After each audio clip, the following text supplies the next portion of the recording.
Eu enterrei o corpo dele no jardim da nossa casa em Alfama, debaixo do limoeiro que plantámos juntos no primeiro verão, e assisti ao nascer do sol tingir o céu de laranja enquanto o cheiro a terra molhada se misturava com o do sangue seco nas minhas mãos.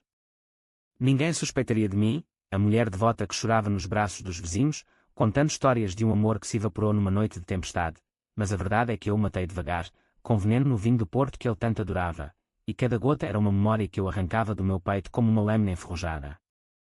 E agora, enquanto o café da manhã ferve na chaleira e o sino da Sé de Lisboa ecoa ao longe, eu sorrio para o espelho, porque a vingança não é um grito, é um sussurro que ecoa para sempre na alma de quem nos traiu. O dia em que tudo começou foi um daqueles em Lisboa onde o Tejo parece mais preguiçoso do que nunca, com o sol a bater nas calçadas de pedra e o ar carregado do cheiro a pastéis de nata frescos das confeitarias de Chiado. Eu, Mariana, tinha 28 anos, uma designer gráfica freelance que passava as tardes no meu estúdio improvisado no nosso apartamento alugado na Rua da Madalena, rodeada de telas digitais e canecas de chá de camomila que arrefeciam demasiado depressa. O meu namorado, João, era o oposto, alto, com aquela barba mal aparada que o fazia parecer um poeta falido de Alfama, e um emprego numa agência de viagens que o levava a sonhar com praias do Algarve e escapadelas para o Douro. Fazíamos 3 anos juntos, e eu acreditava que era para sempre, viagens de comboio para Sintra nos fins de semana, noites a dançar fado em bares escondidos, e promessas sussurradas de um futuro com uma casa própria em Cascais, longe do bulício da capital. Mas naquela manhã de maio, algo se quebrou.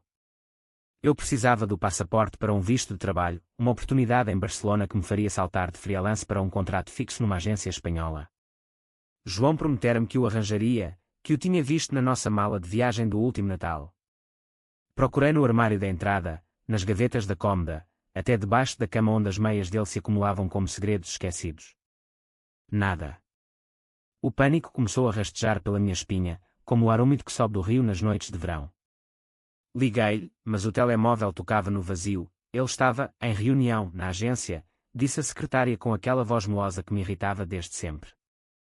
Decidi vasculhar as coisas dele. Não era a primeira vez, uma vez encontrei um recibo de um jantar caro que ele jurou ter sido com colegas, mas eu sabia que era com ela, a ex que ainda ligava nas noites de insônia. Desta vez, porém, era diferente. Abri a mala de couro velha que ele guardava no fundo do guarda-roupa, poeirenta e cheirando a tabaco e a mar, como se fosse uma relíquia de viagens que nunca fizemos juntos. Dentro, embrulhado num cachecol de lã que eu tecera para ele em Coimbra, estava o meu passaporte. As páginas azuis, com o brasão da União Europeia, estavam dobradas como se alguém as tivesse apertado com raiva. O meu coração parou por um segundo, e depois acelerou como o elétrico 28 a descer a colina para o bairro Alto. Porquê? Porque raio ele o esconderia? As minhas mãos tremiam enquanto folheava as páginas, e foi então que vi uma nota colada na contracapa, escrita na caligrafia dele, inclinada e apressada como sempre. Não a deixes ir. Ela é tua agora. Lembra-te do que prometeste. Assinado, A. O meu estômago revirou-se. Quem diabos era A? E o que ele prometera? Fechei os olhos, sentindo o peso da traição como uma onda do Atlântico a rebentar contra as rochas da costa vicentina. Não era só o passaporte, era a prisão que ele me impusera, invisível e sufocante, como as neblinas que envolvem os vales do Gerês nas manhãs de outono. Sentei-me no chão do quarto, as pernas dobradas contra o peito, e chorei pela primeira vez em anos, não lágrimas suaves, mas soluços que me rasgavam a garganta, e quando nas paredes caiadas do apartamento. Lembrei-me de como nos conhecéramos, numa festa de São João em Porto, ele com um martelo de plástico a bater nas panelas, eu com um vestido florido que voava com o fogo de artifício. Ele dissera que eu era a sua mulher do fado, a que cantava as dores do amor com um sorriso. E agora? Agora eu era a prisioneira dele, trancada num castelo de mentiras que cheirava a azulejos antigos e a vinho tinto derramado. Levantei-me devagar, limpando o rosto com a manga da camisola, e decidi que não pararia ali. Se ele escondia o meu passaporte, esconderia mais. Abri a mala mais fundo, os dedos a escavar como raízes num solo seco. Encontrei uma caixa de cartão, pequena e amarelada, como as que as avós usam para guardar botões em trás-os-montes. Dentro, fotografias. Não as nossas, fotos dele com uma mulher que eu não conhecia, loira, com olhos verdes que pareciam lagos da Serra da Estrela. Ela ria num piquenique em Óbidos, as muralhas medievais ao fundo, beijavam num barco no Douro, o vinho a brilhar nos copos. E depois, uma carta, datilografada, selada com cera vermelha como o vinho de Reguengos. Li-a ali mesmo, o coração a martelar como o sino da igreja de São Roque. Era dela, Ana, da nota. Contava como se conheceram em Faro, numa conferência de turismo, e como o amor deles nascera como uma oliveira no Alentejo, devagar, mas profundo. Ele prometera deixá-la, a mim, para ficar com ela. Mas não o fizera. Em vez disso, usara-me como álibi, como a fachada perfeita para a vida dupla que levava. Tu és a minha âncora em Lisboa, escrevera ele numa mensagem colada na carta, mas ela é o meu fogo no sul. O fogo. Que ironia! Eu, que sempre acendera as lareiras nos invernos frios de Belém, reduzida a cinzas.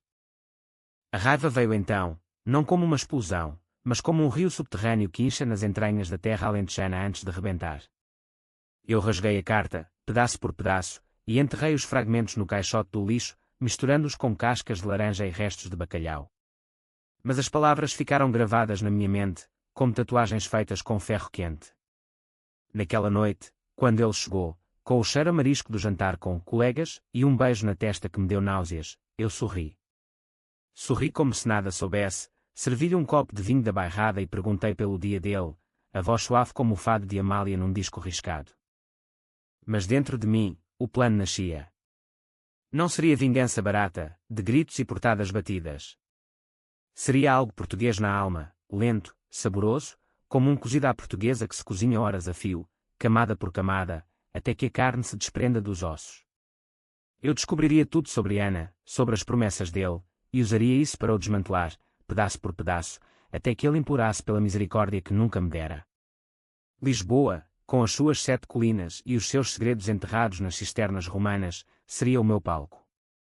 E eu, Mariana, a narradora invisível, seria a Taia. Os dias seguintes foram uma dança de fingimentos. Acordava cedo, antes do sol se esgueirar pelas persianas de madeira do quarto, e preparava o pequeno almoço, ovos mexidos com chouriço, pão de mafra torrado, café forte como o de uma esplanada no Rocio.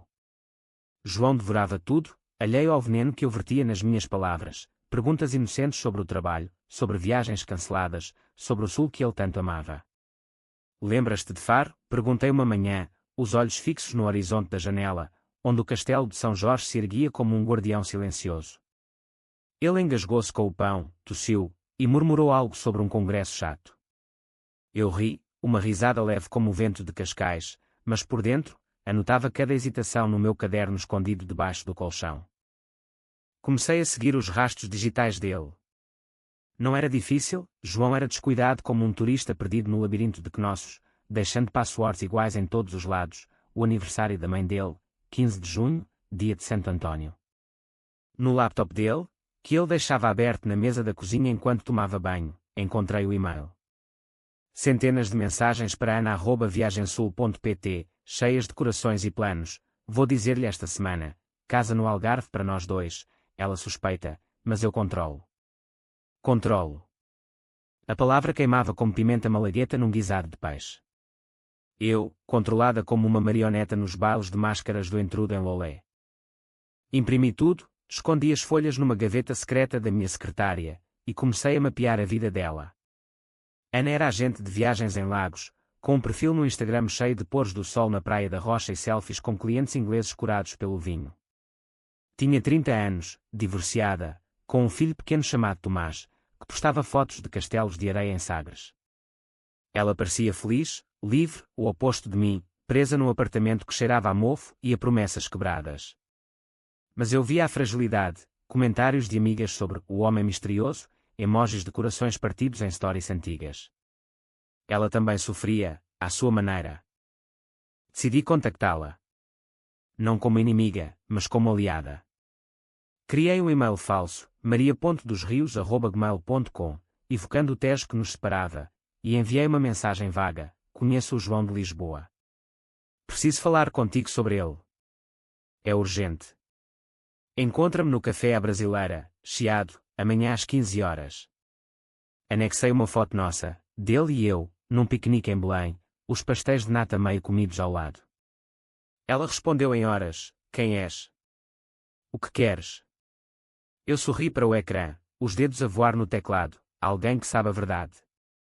Vem sozinha. O encontro foi como um duelo ao pôr do sol nas praias de Comporta, tenso, com o ar salgado do mar a misturar-se ao cheiro de café e bolos de arroz. Ela chegou pontual, alta e elegante num vestido azul como o azulejo de uma igreja minhota, o cabelo loiro preso no rabo de cavalo que balançava como uma bandeira ao vento.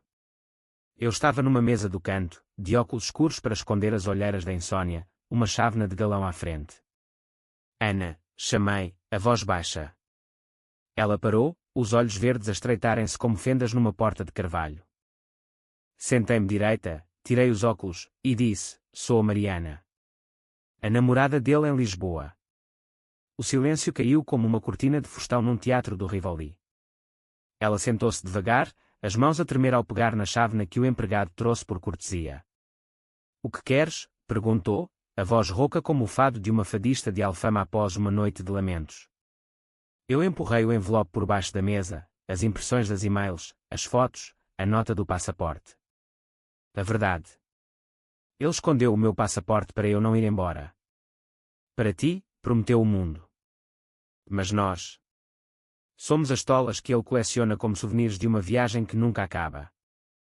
Ela leu ali mesmo, as páginas a farfalharem como folhas de sobreiro no Alentejo seco. Lágrimas caíram, silenciosas, molhando o papel. Eu sabia que havia alguém, murmurou. Mas pensei que era temporário. Tomás. Ele adora-o. Tomás. Um menino de 4 anos com olhos como um mar de Sagres. O meu coração apertou-se, não de pena, mas de uma raiva partilhada, como o vinho que se reparte numa mesa de família em Évora. Não é temporário, respondi. É uma teia. Mas juntas, podemos cortá-la. Falámos horas, o sol a descer sobre o chiado, pintando as fachadas de ouro. Ana contou-me tudo, como ele a seduzira com promessas de uma vida no sul, fins de semana roubados em hotéis de luxo em Vila Moura, anéis que nunca chegavam. Eu partilhei as minhas noites sozinha, os jantares frios à espera dele, o cheiro de perfume estranho nas camisas. Rimos-nos, amargamente, de como ele nos via como peças num xadrez, rainha em Lisboa, dama no Algarve. Vingança? Perguntou ela, os olhos a brilhar como o Tejo ao luar. Eu assenti. Não sangue. Mas dor. A dor de perder tudo o que ele ama. O plano nasceu ali, entre goles de café e o burburinho dos turistas. Eu ficaria em Lisboa, a âncora fingida, atraindo-o para conversas sobre o futuro, gravando cada palavra no telemóvel escondido no bolso. Ana, no sul, espalharia rumores subtis na agência dele, contactos perdidos, clientes a cancelar por confiança abalada. E o golpe final, eu enviaria as provas para o chefe dele, anónima, com cópias para a ex-mulher que ele evitava como a peste bubónica em Évora medieval. Ele perderia o emprego, a reputação, o fogo e a âncora. Ficaria sozinho, à deriva como um barco sem leme no oceano da Nazaré. Voltei para casa naquela noite com o coração leve pela primeira vez em meses, o ar de Lisboa a cheirar a jasmim e a sardinha assada das ruas. João esperava-me na sala, uma garrafa de vinho verde aberta, os olhos pidões como um cão vadio de Monsanto. Onde estiveste, amor? Pareces radiante. Abracei-o, sentindo o calor do corpo dele contra o meu, e sussurrei, só um café com uma amiga. Falámos do futuro. Ele sorriu, alheio, e bebemos juntos, brindando a mentiras que eu agora controlava. Mas o sono não veio fácil. Deitada ao lado dele, ouvia o ronco suave, o peito a subir e descer como ondas calmas, e imaginava o dia em que ele acordaria para o vazio. A vingança, aprendi naquela noite, não é só destruir o outro, é reconstruir-te a ti mesma, tijolo por tijolo, como restaurar um palácio renascentista em Sintra. E eu, Mariana, renasceria das cinzas, com o passaporte na mão e o mundo aos pés.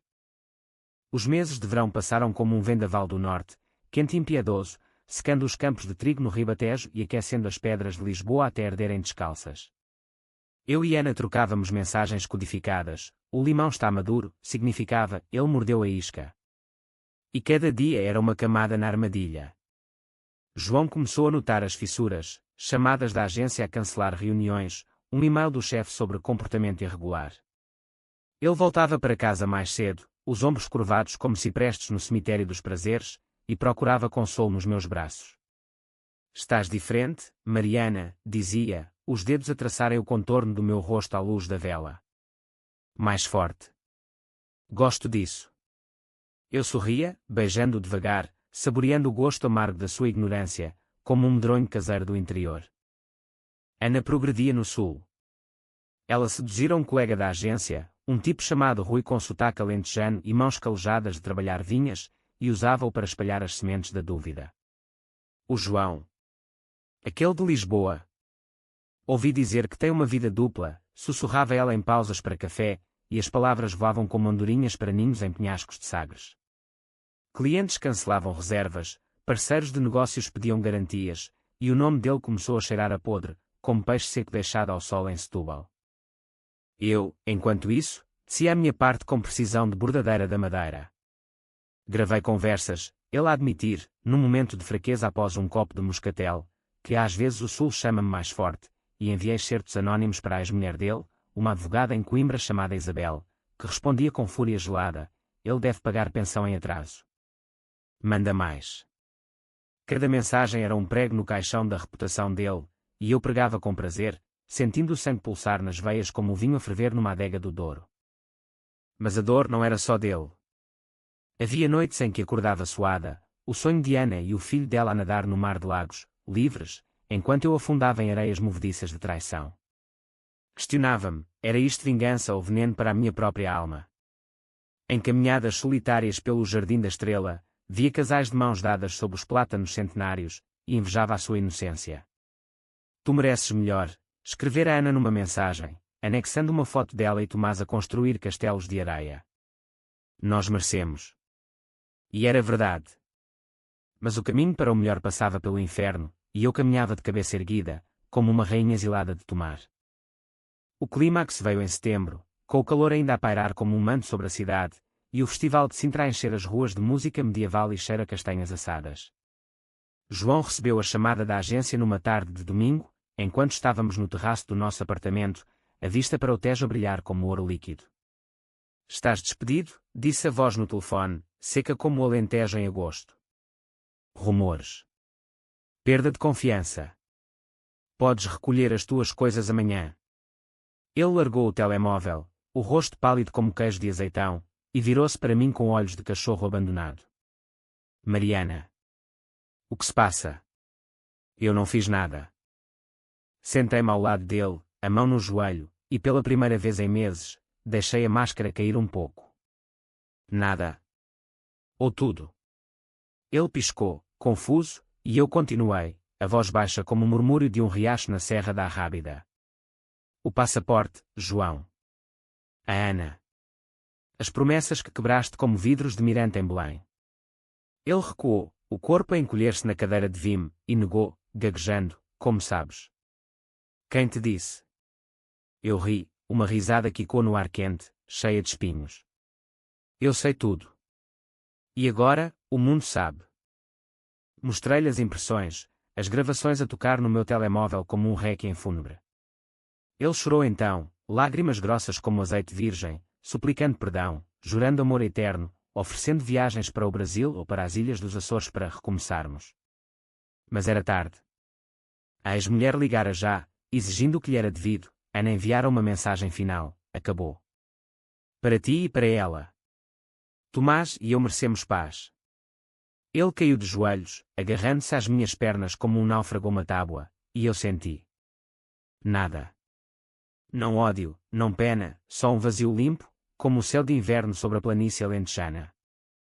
Levantei-me, peguei no passaporte que recuperara semanas antes, e caminhei para a porta. Adeus, João. Que o fado te cante as dores que me causaste. Desci as escadas de Alfama, o eco dos meus passos misturando-se ao canto de um acordeonista na rua, e saí para a noite lisboeta, livre pela primeira vez. O Tejo sussurrava segredos antigos, e eu, Mariana, era agora o rio, fluindo, imparável, para mares desconhecidos. Os meses seguintes foram de reconstrução, como erguer uma casa após um terremoto nos Açores, devagar, com mãos firmes e memórias que doíam mas fortaleciam. Mudei-me para um estúdio pequeno em Bairro Alto, paredes forradas de azulejos pintados à mão que eu mesma desenhei, padrões de ondas e flores, simbolizando o caos e a beleza da vida portuguesa. O contrato em Barcelona veio, mas eu negociei para remoto, porque Lisboa era a minha âncora agora, não prisão. Passei fins de semana no Douro, sozinha, a colher uvas maduras e a provar vinhos que contavam histórias de gerações, sentindo o sol fértil curar as feridas. Ana e eu tornámo-nos amigas improváveis, ligações semanais cheias de risos e confissões. Ela encontrou força em Rui, o alentejano, e planeava uma vida simples em Évora, com Tomás a correr por campos de cortiça. Obrigada por me salvares, disse ela uma vez, a voz embargada pelo vinho de Borba. Não, respondi. Nós nos salvamos. Juntas. João. Ouvi dizer que voltara para Coimbra, a viver com a mãe numa casa de granito fria, a trabalhar em call centers anónimos, o fogo extinto como uma lareira sem lenha. Ninguém o convidava para festas de São João, as histórias corriam como o vinho em barris furados. E eu? Aprendi que a vingança não é o fim, mas o portal para algo maior. Caminho agora pelas colinas de Sintra, o vento a limpar a alma, e penso nas mulheres como nós, selãs de destinos partidos, que costuram retalhos em tapeçarias novas.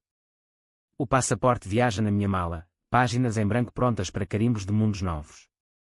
E quando o sol se põe sobre o Atlântico, dourado e impiedoso, eu sorrio para o horizonte. Porque a verdadeira liberdade não é fugir, é ficar, e florescer, como uma oliveira centenária no coração de Portugal.